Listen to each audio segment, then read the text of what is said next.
Okay, here we are going to work with Adobe Express to create an infographic about yourself. The first thing we're going to do is go to our single sign-on and make sure that we have access to Adobe Express.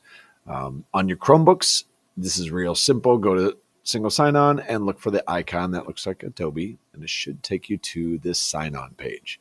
On the lab computers, you can actually also click on your little Windows icon, and Adobe Express is directly installed onto your computer. But this gives you the option to use this software from either your Chromebook or your Windows machine. From here, you're going to continue with Google and use your school account. So if I ask you for personal or school account, make sure you choose school account. And this is where you're going to sign in using your IPSD account. And then you'll come here and you should have your profile up here in the top right corner. Now, if we're following along with our steps, we are going to, on the left side, click this purple button, and we are looking for an infographic. Now, if I scroll down, infographic is right here. And then I'm going to use a template. So right away, it's going to give you a large kind of rectangular background. But on the left side, I'm going to click on templates. And I'm going to search for the one called reading or 5 facts. I found if I just type reading, it's the easiest way to get there. It happens to be these two templates. This one here that has 5 little spots for images and words. And then this one here also works. Now, if you go through and find a different one, you can see from my example, I had found a different one. You can use those as well. But I'm going to go ahead and I'm going to use this one here. Okay, and then it pops in, gives me a lot of information. And now what I'm going to do is add 4 pieces of information, sort of facts or hobbies that you might have for each of these top 4. And then the bottom one, I want you to pick 3 words that would most accurately describe you. So let's get into how this actually works. So on the left side, I've got media. And this is where I can access any of the graphics that are built into Adobe, which there are literally thousands of these. If you happen to have a picture of yourself or your dog and you have that downloaded onto your computer or your Chromebook, you can choose upload from device. I find it easiest to work on this zoomed in from your computer. If you hold down the control key, which is your bottom left-hand corner of your keyboard, and use the scroll button on your mouse. That's how you can zoom in and out. You can also use this little tool up here at the top to choose a specific one. And then I like to move up and down again using the scroll button on my mouse. So first thing I'm going to do is type in my name, 5 facts about Kelsey.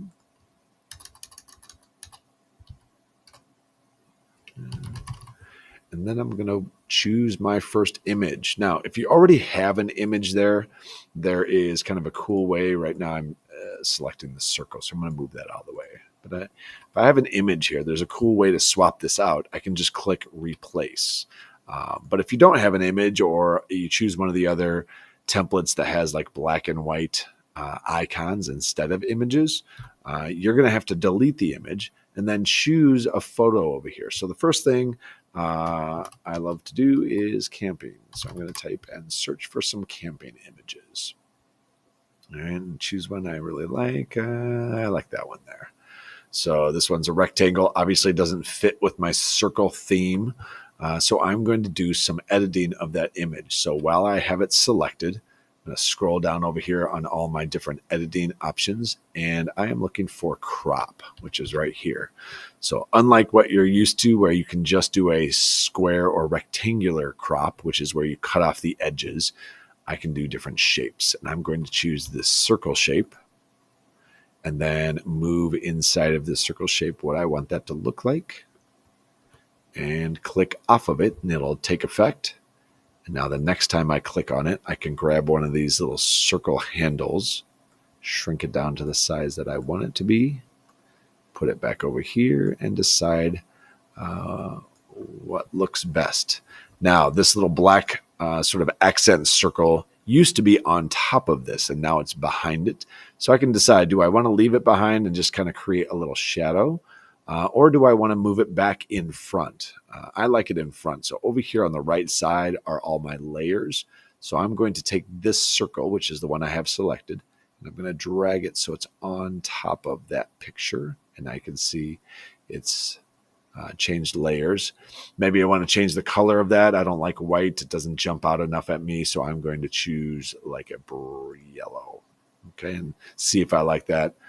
Maybe I want to make it a little bit thicker.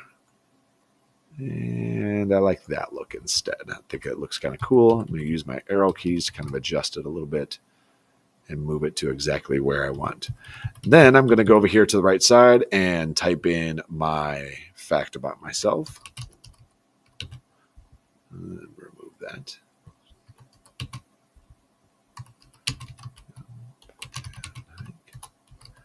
And then, of course, while I'm typing, I can select these just like everything else. Change my font, change my colors, and fills and outlines. And kind of just experiment with some of these. Don't get too crazy. You still want to be able to read this, but I'm going to leave this for now for purposes of this example. And then one final thing I want you to do is go through and really take a look at what color do you want. So I like these colors. They're okay, but I want to maybe change them. So I'm going to click on this orange. And notice if I'm clicking on the orange, it doesn't let me do anything. But over here on the right side, if I click on it, I'm going to go with more of an earthy tone and see if that lets me do it. And click this one. And have that one be more of a brown. And if I don't like those, I can go into custom and really look exactly what color I want it to be. There we go. That's going to go through and change some of my other pictures here, or my other layers. My background color, that's what they kind of tricked me with here. So I'm going to change that. There we go. Now, I want you to continue working through these, obviously deleting, information about people's brains and things, and put in your own pictures. And then when I zoom out, this should look like my final example here. So I'm going to go ahead and switch to this. If you scroll through, this is what it could look like. Putting your name at the top, some information, things like that, as well as the 3 words down here at the bottom. And when you're ready to turn this in, we need to do 2 things. One, we need to name it up here in the top left corner. I would add your last name and what this is. And then also, how do we save this? All right, so I'm going to flip back to this. Up here at the top, I don't want it to be called just August 30th, so I'm going to go ahead and name that Kelsey Infographic. Press enter and it locks it in for me. Oop, I already have one named that, so let's try Kelsey 5 Facts. There we go, because I have that one already named previously. And now what I'm going to do is download this to my computer, and that's how I'm going to turn it in. So don't click share. That doesn't work quite as clean as you would want, but let's just pretend this is done. I'm going to click the download icon, which is right here. It's going to ask me what type of format do I want. Generally, you want PNG or JPEG. Either one works well. PNG is the highest quality. JPEGs are good for emailing or on your phone because they're a little bit smaller. I'm going to go ahead and download this and decide where I want it to go. Generally, it's going to try and put it the last place you put it. So last place I saved something was inside my downloads folder over here on the left. That works fine for me. Maybe I want to rename it and call it Kelsey Graphic. And then hit save. And now I have that on my computer, and I can go ahead and upload that to my assignment on Google Classroom. Good luck and have fun.